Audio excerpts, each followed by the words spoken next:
Two words, Nas Reed. Welcome to Bet the Edge. I'm Jay Croucher here with Drew Dinsick. Happy day after Nas Reed Day. Drew, how are you, mate?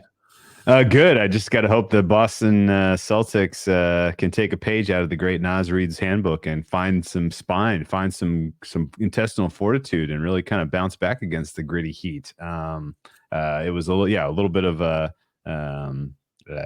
exciting moment to start out the NBA night, and then just what in the world is happening for the next 4 quarters of basketball that we watched. But overall, the NBA playoffs still going my way. Pretty excited about my position on every series right now as we stand. And these game threes are going to be hugely pivotal. We got a lot of O2s home to put to the test in first quarters, first halves. So that's either going to go tremendously well or entirely sideways. We shall find out. But excited about the state of the NBA right now. And it's been entertaining.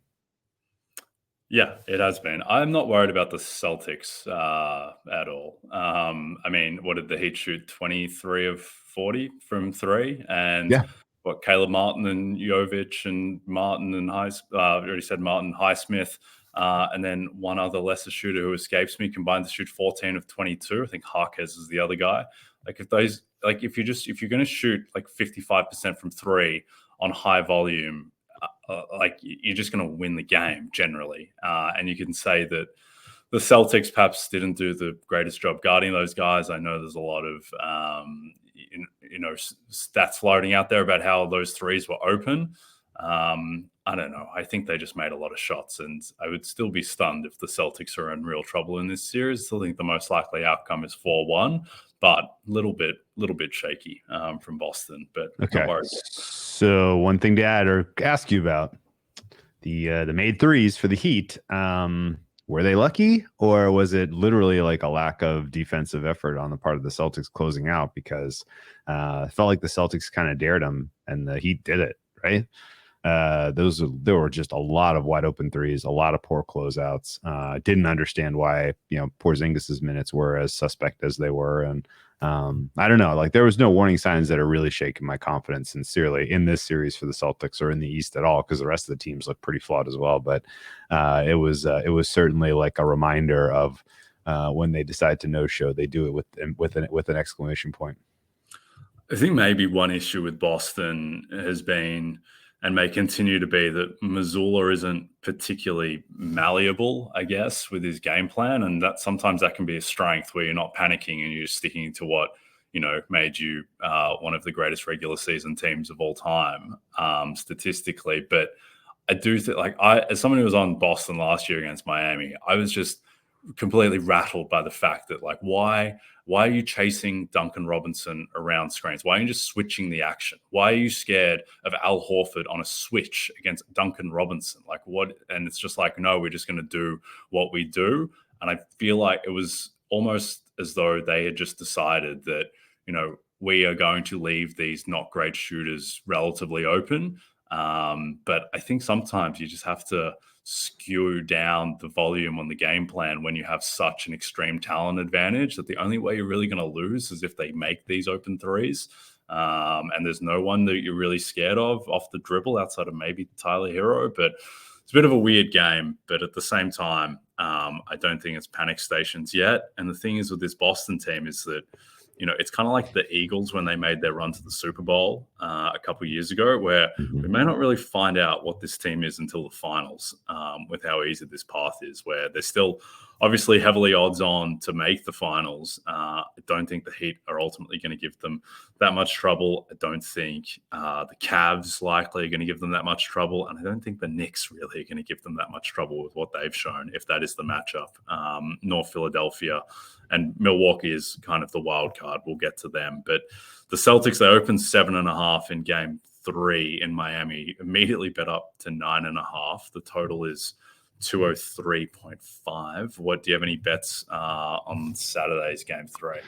Well, my numbers say bet Boston, not aggressively, but on the open, surely I was into that market, and I think ultimately I would expect that they continue to take money, and I think the likelihood that they win this thing 4-1 now is my most likely outcome by a decent amount.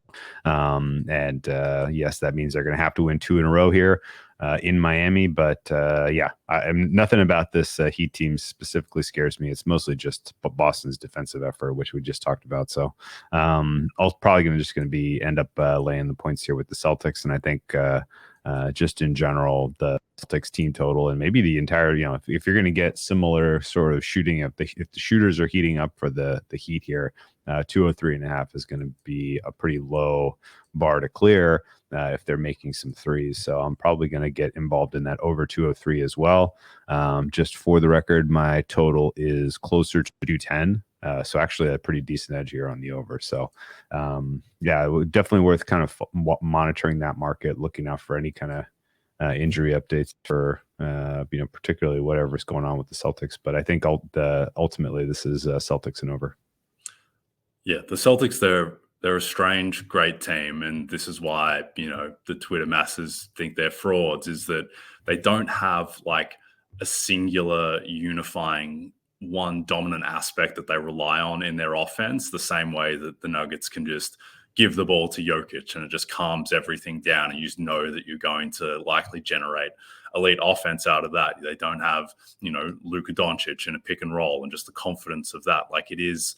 I mean, it's an amazing offense, but it's done through the even spread of talent and the egalitarian nature of it. And just like Jason Tatum at the top of the arc and the triple threat just doesn't give you as much confidence as Luka Doncic in the same spot, or LeBron James a couple of years ago in the same spot, or Jokic in the post. And it does feel like sometimes these games do get away from them, and they just play a little bit more scattered than you would like a dominant team as they are statistically. But ultimately, I think the depth of talent is just so great and immense. And if they do have these flaws, I don't think they're going to get revealed until the finals, really.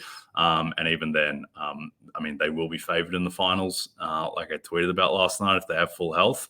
And then we'll learn a bit more about them.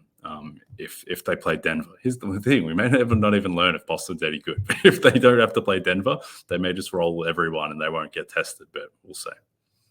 No, I think that's an important point. We talked about that a little bit with Vaughn. I talked about that a little bit with Vaughn yesterday, and I think ultimately the Denver price to win the West is a little suspect right now. And this is not a judgment on Denver. Like they're probably coming through this series with no damage, and but I think ultimately the Timberwolves are set up to come through the Suns series with no damage, and that one is going to be a lot cleroser. My number on that one is going to be a lot closer than market suggests.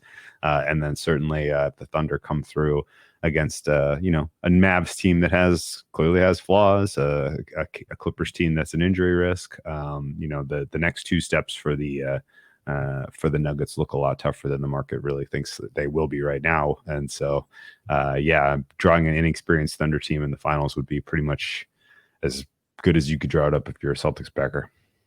Indeed. All right, let's go to Bucks-Pacers. The Pacers are 5.5-point favorites Friday night in Game 3 in Indiana. The total is 221.5. The Pacers were just sitting around at minus 105 to win the series on Wednesday for a good chunk of the day. They're now minus 140, the Bucks plus 115. And I think that this series is largely a handicap on Giannis's health and how you project out probability.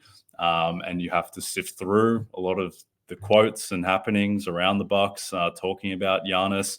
A little bit of a red flag as well that Chris Middleton didn't practice on Thursday, and there is some doubt about his status. But with Giannis, that's the big one, and it just doesn't sound good across the board. Doc on Thursday was asked, Giannis, was he doing any running, any jogging? And then Doc was like, oh, he was moving. He was moving and shooting. It's all right. Well, so he's an ambulant human being, but what is he actually doing? And is he close to game action? And it seems like he's taken no live action. He's not doing 5-on-5 or anything like that. So, like my best guess, we haven't seen the injury report yet, but my best guess would be that because this series is every other day, the rest of the way, I would set the over under for his return at like game 5.5 at this point. Yeah. And when we originally priced this series and we were kind of comparing the market and talking about it pre pre-playoffs, I think we were kind of targeting game 3. And if he's, if this is at the, oh no, not even a doubtful stage, but just out, yeah, that doesn't sound even actually that likely that we're going to see him in this series. So I guess let's talk about, well, what is fair between these two teams without Giannis? And I'm going to go ahead and assume that even though he's missing practice, Chris Middleton plays 40. Dame Lillard obviously is going 40. Brook Lopez 40. I think you're pretty much going to kind of divide up the rest of the starter minutes between Beasley and Bobby Portis. And then you're going to get ancillary minutes from the Pat Connaughtons and Jay Crowders of the world that are going to have to go up.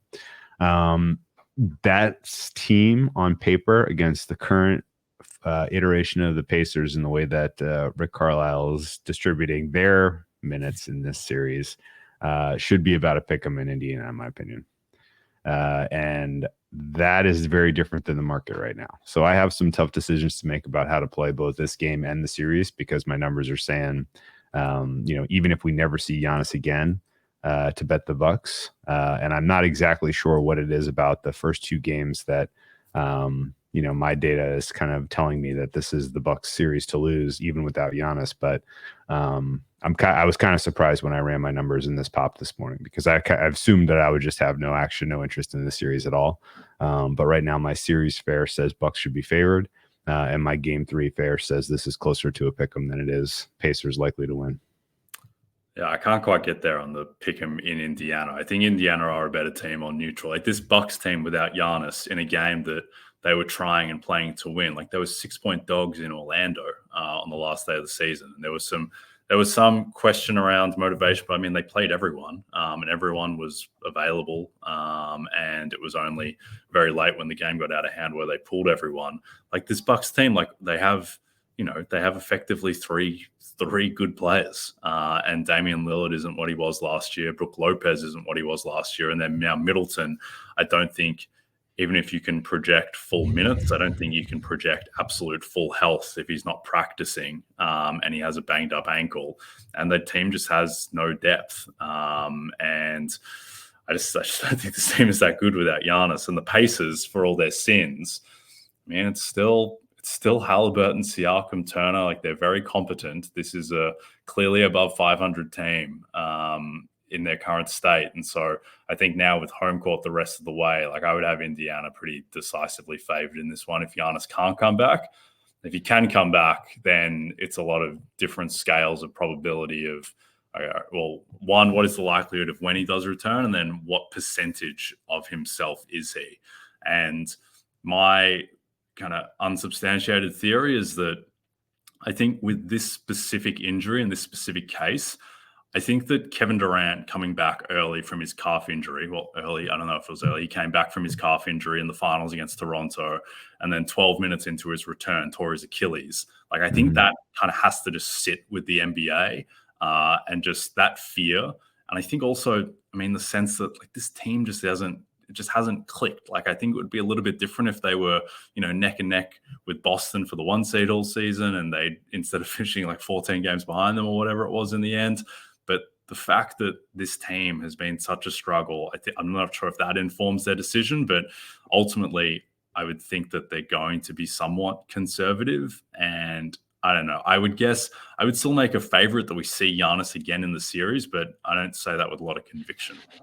Yeah, I guess I should probably kind of dig into this a little harder, and I should have before we started recording. But I think where I'm at is actually less about believing in the Bucks and more about having sincere questions about how the Pacers are rated right now. Because I don't think the Pacers are necessarily an especially good team. Halliburton is a plus player, but he's almost all offense plus. He's a pretty significant minus defensively. Same goes for Pascal Siakam. He's a big plus offensively, minus defensively. Naismith is minus, a small minus player. Nembhard is a decent minus player by my numbers right now. You're counting on a lot of Miles Turner, TJ McConnell, Obi Toppin. These guys are fringe plus players. I think the depth is a question. I don't see as many opportunities for the Pacers to try different combinations of styles of play, different combinations of players. And just in general, different actions that will be successful as we go deeper into this series. I think the 2 games of information we've got so far from them, at least my numbers are telling me that this Pacers team is a little suspect. And I think ultimately the Bucks, if they get through and they play the Knicks, which we think is likely in round 2, my numbers are going to say nothing good at all about the Bucks. Don't get me wrong. Like I'm not like, well, this might be the second best team. No, like I just think that ultimately in this situation in Indiana, I don't see a huge margin difference between these 2 teams, which means my most likely outcome for the series is the Bucks winning in 7. My second most is Bucks winning in 6. Third most is Pacers winning in 6. And so if they split here at Indiana and they go back to Milwaukee for game 5, I'm going to be expecting a market something like Milwaukee minus 3.5 ish, or at least my number would be something like Milwaukee minus 3.5 with no Giannis. With Giannis, all of a sudden, then there's a tail to the good, assuming he can even give you 30 minutes. But again, kind of not even counting on him. I'm just kind of in fade Pacers mode, at least with the information we've got so far. Is there anything about the Pacers that you're seeing that you're like, oh no, these guys they have a gear that like they have a playoff DNA that kind of speaks to you? Because I watched the 2 games now, and I know they won game 2, but I'm really struggling to find what is especially good about these guys. I mean, they were a 47 and 35 team. They had the 10th best net rating in the NBA. I would say they probably had worse health than, they had, I think, comparable health to Milwaukee, given that Giannis was fit for pretty much the whole regular season and Dame was in the lineup and Brook was in the lineup, and the Pacers had a better net rating than the Bucks throughout the season. And that was, a lot of that was obviously without Pascal Siakam, without Tyrese Halliburton, anything close to himself. And I don't think Halliburton is all the way back, but I think he's most of the way back, where he is, when Halliburton is healthy, he is an outlier good offensive player. Like when Halliburton is healthy, he is the best player in this series. Like he was better this year than Damian Lillard basketball, statistically anyway. And I think that just the combination, just like this is a very competent team. Like they just don't have a ton of weak spots in the team. And these guys that you mentioned, like Neesmith and Nembhard and McConnell, they're not amazing, but I don't think any of them are like severe detriments. Carlisle's a perfectly sound coach. And I think the problem with the Bucks is that like they do have massive negatives in their rotation. Like outside of Dame and Middleton and Brook, who quietly had a big drop off of a year compared to last year. Like these guys, like they're really relying on like Patrick Beverley and Jay Crowder. Like Bobby Portis is like a hub of their offense. Like they're like a -7 on the court with Bobby Portis on the floor this year. Like I just don't think there's that much talent on this Bucks team unless Damian Lillard is going absolutely ballistic like he did in game 1. Okay. Then that's fair. I think I'm probably just going to bet the Bucks in game 3 and see how that goes. But right now, looking at that series price, it's screaming at me. All right. Well, you can ride with Pat Bev. Got a podcast. Me and Pat Bev. Yeah. Oh my God, Pat Bev's negative number. If he's, oh my God, that's not that. If he keeps getting 30, you know what? Actually, that's probably where my bust is. I'm not projecting enough minutes for Pat Bev. If you do that, then yeah, okay, all right, yeah. Then this isn't crazy. Let's jump to Clippers-Mavs because that's the series that I'm most concerned about as a bettor. Not so much for the series, but just for the future outlook of the Mavs.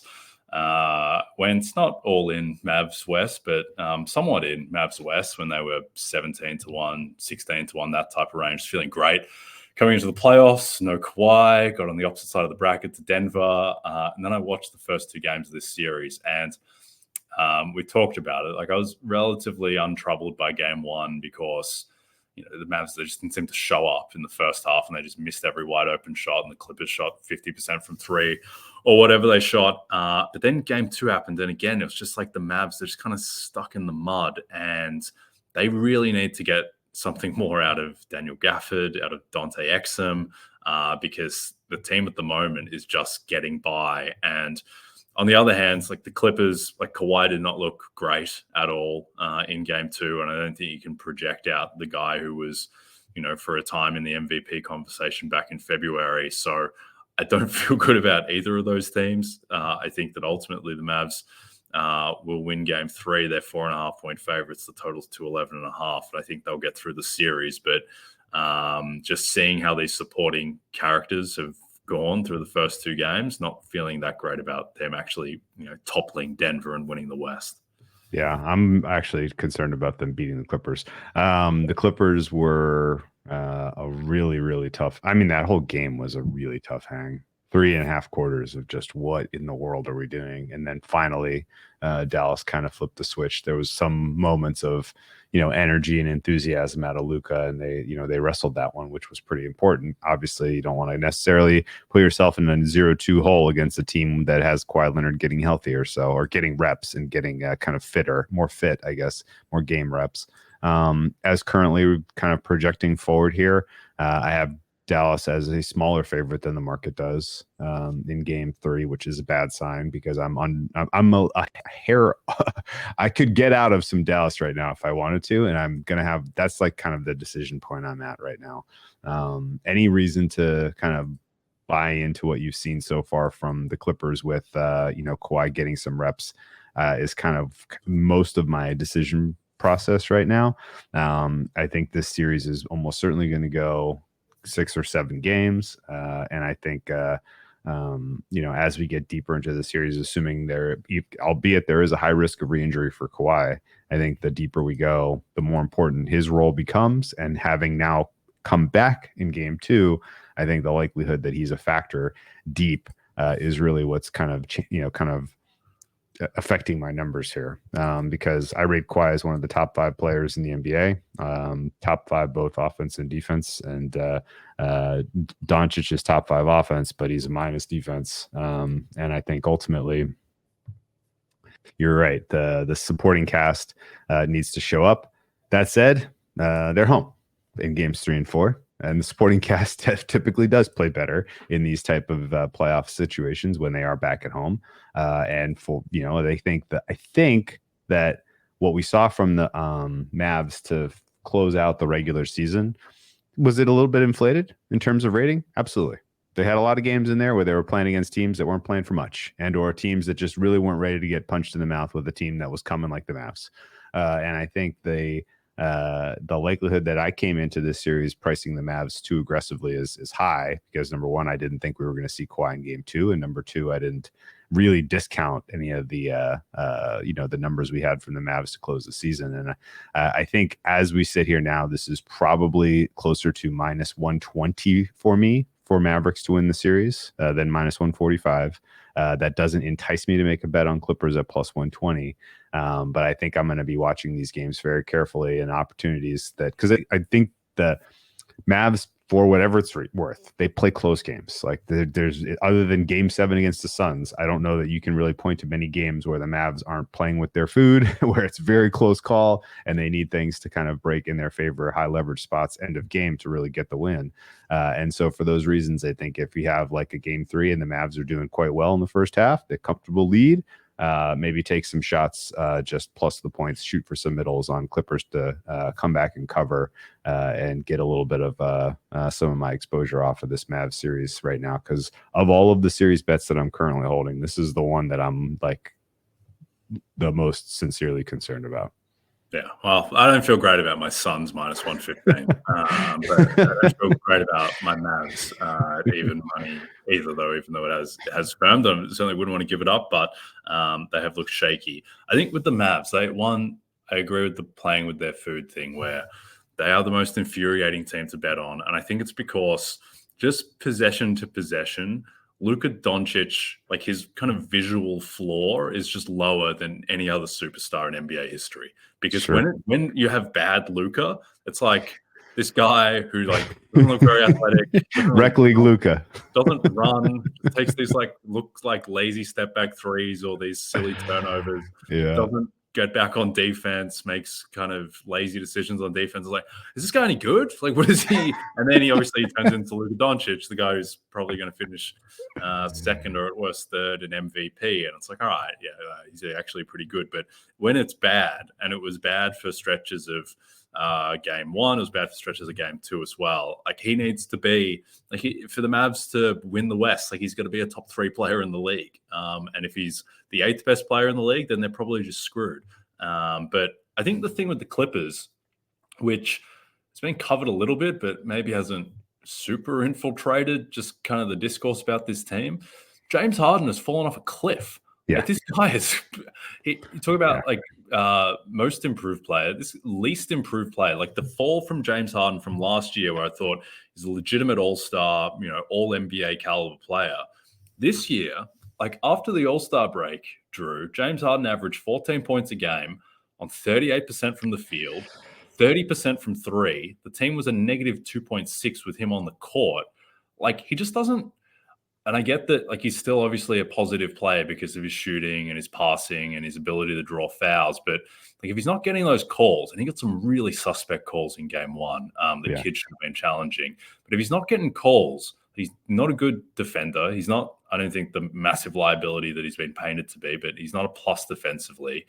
And just on offense, like, if he's going to be shooting 38% and 30% from three, then like, he's just not the world beater that he was last year. And it looked for stretches earlier this year where it's like, all right, the big three, Kawhi, George, and Harden. Like, Harden's not in a big three anymore. Like, Harden's like a rich man's better version of Kobe White. Like, he's not a superstar anymore. Sure. I don't think he's an all-star level player really at the moment.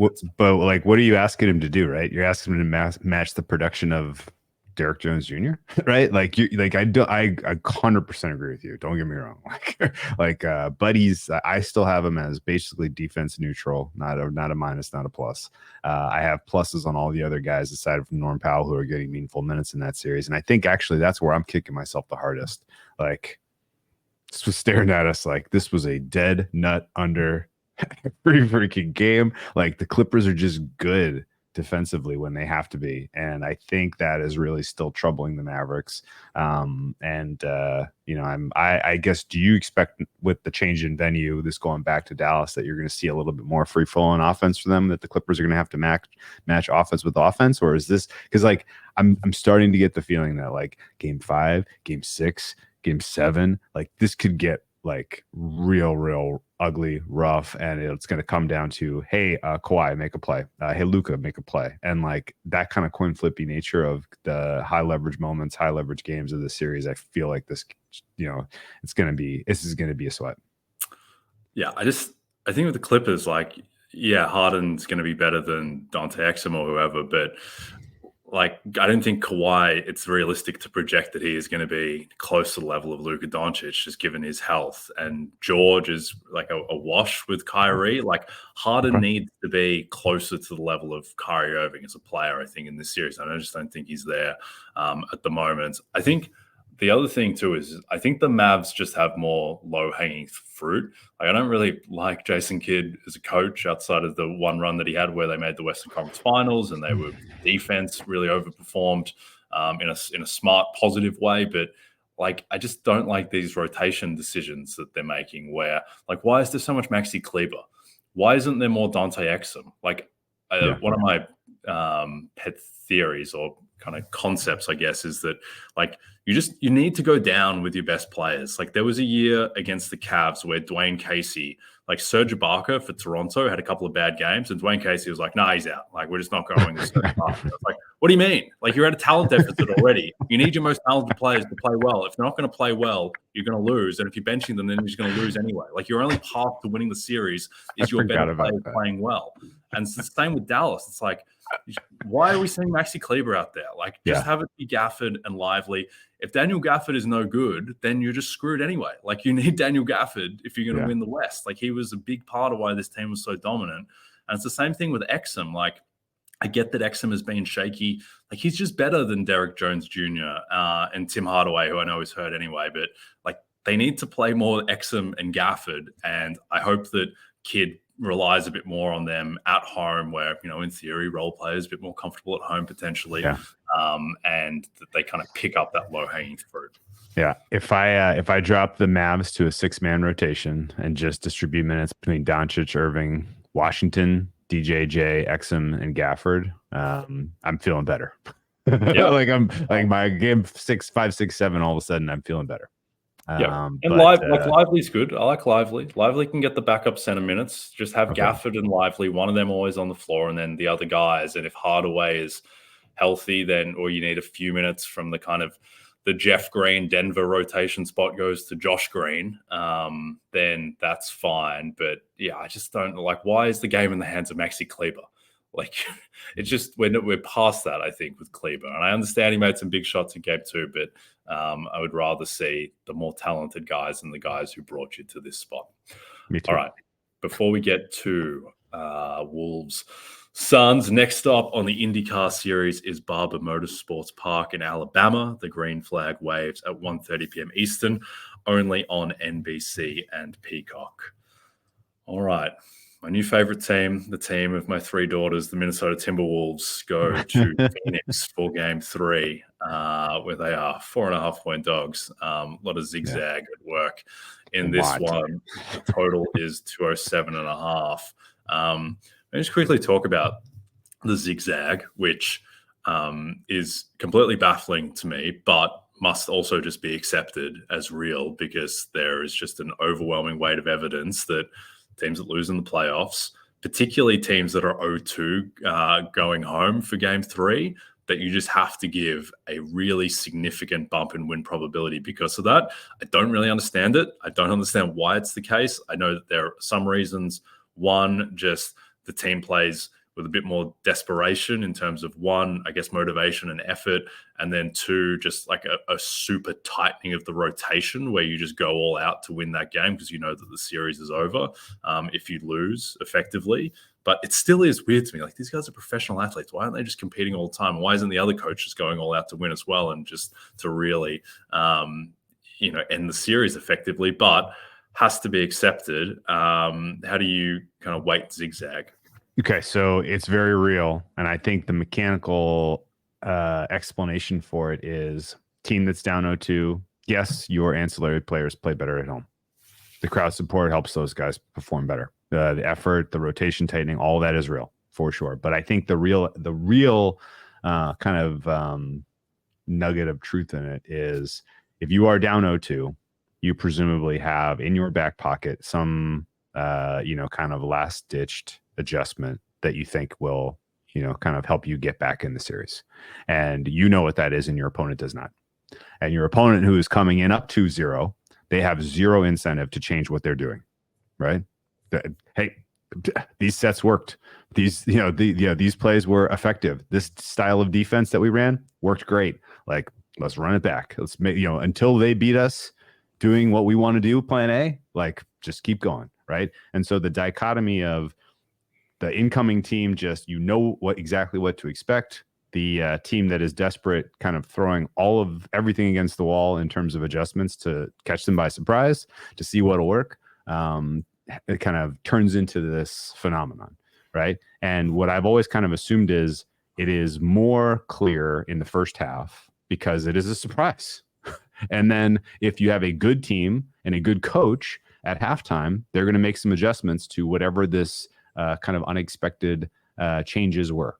And I think that if there's an easy, if you have the answers to the quiz, then you can come back and win that game. And I look at like the Knicks as an example of that. Like, is there anything Nick Nurse can do with his cast of characters for the Sixers in the first half that Thibodeau's not going to be able to solve at halftime? Not really. And so I think there are some examples where I don't mind at all if I like the road team that's up 2-0, take a shot on them at halftime after they've absorbed the best shot of the desperate team. And I think I look at this, applying this specifically to the Suns Timberwolves series. I mean, I don't like, what do you do if you're the Suns at this point? Like, I kind of am searching for, okay, Frank Vogel. Like, I watched a lot of Frank Vogel Suns this year, with and without Beal, with and without Booker, and like, honestly, I don't know what your answers are. I don't even know how you attempt to, kind of combat some of the bigger issues that you have with really getting your, sustaining offense while not sacrificing defense in the series is going to be very tough for them. And so, I think there's a very real possibility the Suns come out hot and they do well in the first half, but I don't mind at all. I don't know exactly what they're going to do it. And I don't mind at all getting involved with Timberwolves in comeback mode. As far as like a fair price for this game, I'm at 2.5 for Minnesota with the way that we're seeing minutes currently distributed.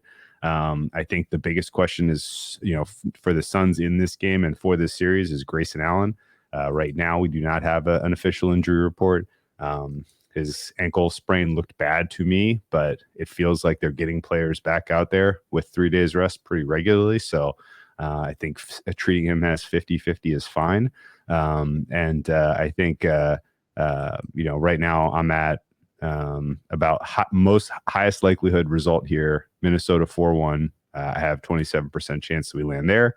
I have a 18% chance Minnesota wins in 6, an 18% chance they sweep, and 16% chance they win in 7. So cumulatively, I'm at Minnesota minus 400 to win the series right now. And I don't think that there's really much in terms of, what can the Suns do about it? They desperately needed to make this a longer series, and I think splitting first 2 games was pretty important. It felt like in game 2, you saw some of Frank Vogel's cards in terms of adjustments, and they only worked for about a half, and that's got me concerned. I'm not sure if Frank Vogel has that many cards in the arsenal. Frank Vogel's a great coach, to be honest. But just quickly, last thing on the zigzag, like I don't like, everyone knows about the zigzag now, and there's enough kind of analytics in basketball that presumably the team at some level understands that this is a real thing. Like why? Like earlier today, I was watching the Naz Reid 6 Man of the Year press conference. I saw Chris Finch. Seems like a really smart fellow. Seems like a really good coach. Why aren't you preemptively making a change to kind of address what, or have something that you're also allowed to make adjustments, even if you are up to nothing. If you're anticipating that there is overwhelmingly statistical evidence suggests that you are at a massive disadvantage going into this game relative to typical expectations. But yeah, I don't get it, but it just has to be accepted at this point. I think with the Suns, and I say this as someone who backed the Suns to win the series pre-flop, and now feels terrible about that position, which is very likely going to lose. But I guess they're just not very good, because they were a +3 net rating for the whole season. After the All-Star break, they were a +2.7, so it's not like it really turned around as they got a bit healthier. They just constantly lost these stupid games. Like they lose to the Spurs, they lose to the Clippers in a game they really needed, when the Clippers had like none of their guys and their Suns were down like 50-0. It felt like they just play really, I think, undisciplined and lazy, and they just don't have size. They play with no cohesion or connectivity or force, whereas the Timberwolves, for their flaws, the Wolves remind me of like a more talented Knicks team, where they just impose themselves physically, and you feel their size. And I thought it was, to me, the most encouraging Timberwolves game of the entire season was that last game in the final week against Denver on national TV. I think the last Wednesday of the season, where they didn't have Cat and they lost the game. But for 3 quarters, they didn't rattle Denver, but they really made Denver just out of rhythm and out of kilter. And they just did it purely through size and length and athleticism and toughness. And this Suns team just kind of has these halves and quarters where they just barely exist on the court, and they're just, they're taking these okay mid-range jump shots, but there's no coherence and there's no additive just rhythm to the way that they play. And I don't know, I feel like Minnesota likely gets one of these 2, and then this series is done in 5, and then I think we get what is probably your de facto Western Conference Finals next round, I think, between Denver and Minnesota. Yeah. Yep. That's not crazy. I wouldn't rule out OKC just yet. Sure. I think, I mean, the Thunder are going to be an interesting case, and we're going to talk about them in a second. But well, let's talk about them now, because they're 1.5 point favorites in New Orleans. Total is 209.5. I just don't have a great deal to say about this series. I wish Zion was part of it, and I think it would have been really compelling. But now there's there is a fair talent mismatch. And I think New Orleans probably needed to steal that game one to make it a super competitive series. And instead, the Thunder are minus 2,500 to win the series. They're a lot better, and they're up 2-0. And I don't think there's really going to be too many twists in this one. Yep. That's my opinion as well. And I would actually go a step further and say, the Thunder they obviously expressed some of sort of your first time playoff jitters in game one, right? I don't think they really had a plan in place for what happens if the Pelicans come out and play lockdown perimeter defense. What happens if the Pelicans just keep Valanciunas on the floor and play bigger than us for a full game and try to bully us? Like, I don't think they were really ready for that, and I don't think they kind of there was some bright lights kind of moments about the Thunder, but they got the win in that game. Maybe they didn't really deserve it, but they got it. And then they come out in game two, and you saw a replication of what I thought was a really, really solid defensive game plan from Daigneault in game one. They brought it back in game two, and it was maybe even better, maybe even more effective. And they're just kind of used defense, I think, to snuff out the Pelicans in this one. And it's impressive to see because I knew that they were a good defensive team, but I did not know that they were going to be able to make life this difficult on the perimeter for the Pelicans guards. And the Pelican, if you can kind of force the Pelicans to use their ancillary pieces to create offense, then now they got a problem, right? If this becomes we actually have to rely on the Herb Joneses and the Jose Alvarados of the world to be able to contribute offensively, like that's bad for them. And I think Brandon Ingram is probably going to find his legs at some point. He may even have like a standout game like he had in the 8-9 game. But ultimately, I think the Thunder probably win this one with defense. And if they have another offensive explosion like they did in game two, then the Pelicans are basically just a no contest. If this turns into a sweep, yeah, maybe, sure, probably. Pelicans are probably, not going to get Zion back in this one. Thunder probably ought to. I guess they would. I think they would be served by going through a little adversity, dropping a couple games, or having games at halftime where they have to make some adjustments and figure out what their other forms look like. Because I do think the more you just are sort of become a specific thing in the playoffs, you give your next second and third round opponents opportunities to plan for that and be prepared for it. But as the Thunder take these steps forward, and maybe as they draw a team in the let's say the Mavs come through, knock on wood, not jinxing this, but say the Mavs come through. The Mavs have had trouble dealing with a team that has the defensive strengths that the Clippers have. And I think the Thunder have a lot of that as well. And I think you can kind of continue to play that style of basketball and get through to a Western Conference Finals where you might have home court and you might be playing a team that comes through a really physical, difficult series, whoever between the Nuggets and the Wolves. So I'm staring at this Thunder 5-1 right now for the West and thinking that that's a misprice. Okay. Yeah, I think Dallas OKC would be interesting. Remember pretty vividly how Dallas just completely cooked them in a matchup, I think post All-Star break, which may have been illustrative. I do think as well that that would be an interesting series because OKC, their one real weakness is defensive rebounding.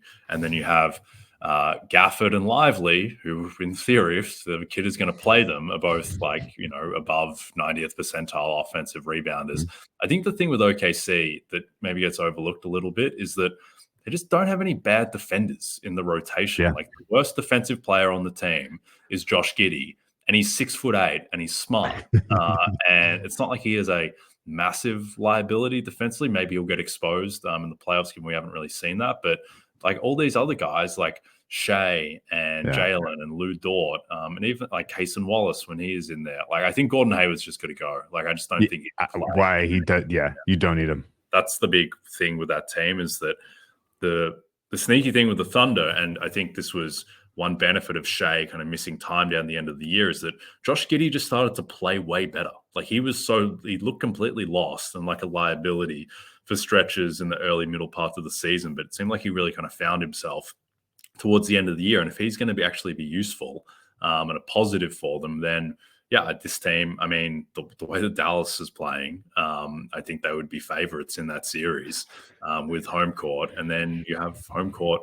It's still bizarre they got the 1 seed somehow, like with all that, with how that was positioned with 2 days to go in the season, or 3.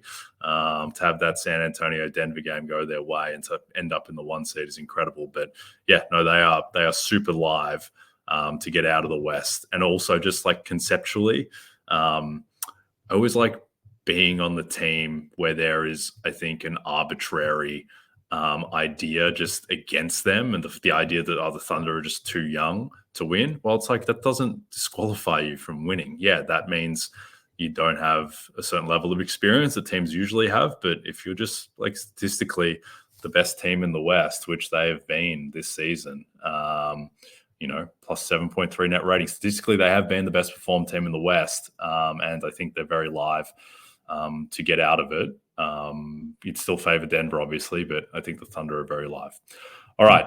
The NFL draft is underway, and we have you covered with analysis of every pick from round 1. We'll continue with pick-by-pick breakdowns for rounds 2 through 7 this weekend. And don't forget to check out our positional rankings, player interviews, and news updates around the league. Go to NBCsports.com/NFL draft today. If you notice that Minnesota Timberwolves jersey behind me, yes, those are the numbers 2-7, not 11. I don't have a Naz Reid jersey yet, though I ordered 6 of them last night.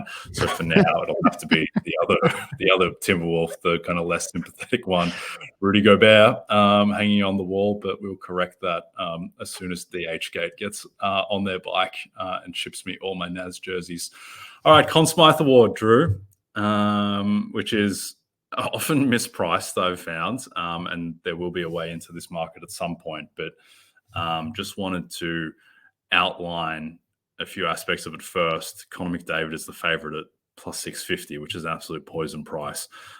Sergei Bobrovsky is 14-1. Sebastian Aho is 15-1. They're your top 3.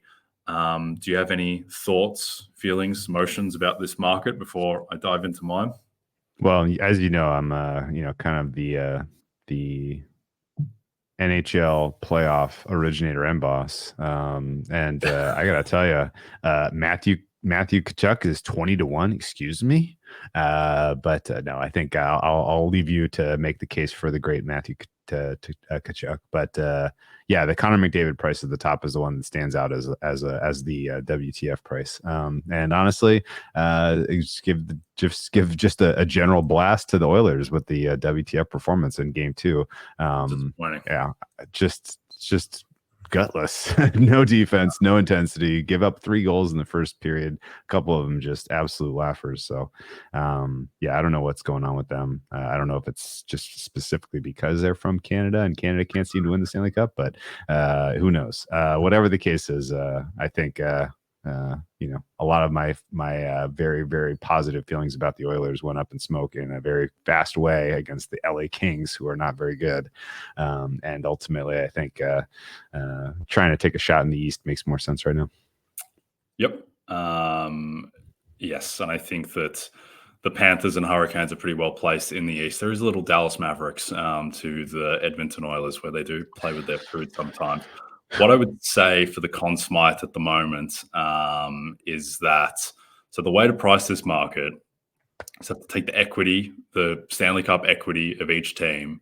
And if you're not doing your own numbers for that, the quickest way to just kind of hack that, just take the prices from Circa, because they have yes and no sides to the markets, and they'll take the biggest limits. So that is your best source of truth in the market for what the real probabilities of these teams are to win. And then from there, you just need to divide the equity to, each player on a given team. So Connor McDavid on the Oilers is obviously going to have an immense amount of equity. The market right now is pricing at 100% equity, which I don't agree with, because there are other good players on that team. Leon Draisaitl has won a Hart Trophy before, so it's not like he's 0%. But that is the exercise, is just dividing that equity. And I think the most interesting aspect of this market right now is that your Stanley Cup favorite, the Carolina Hurricanes at plus 475, are an extremely egalitarian team. There is no Connor McDavid. There's no Austin Matthews on that team. Their best player is either Sebastian Aho or Jake Gensel, and they're outstanding, but they're not Hart Trophy candidates. And so just on a team where the equity is so evenly dispersed, like right now, Sebastian Aho is 15-1, and Martin Natchez is 150-1. Like that just doesn't make sense to me at all. I think Natchez was the third highest scorer on the team. Seth Jarvis as well, if you can find him in the 80-90-1 range, I think that is mispriced too. So that would be my angle into this market, is taking longer shots on Carolina Hurricanes, just because there is no singular dominant player on the team. Okay, I'm going to take your word for it that these are NHL players.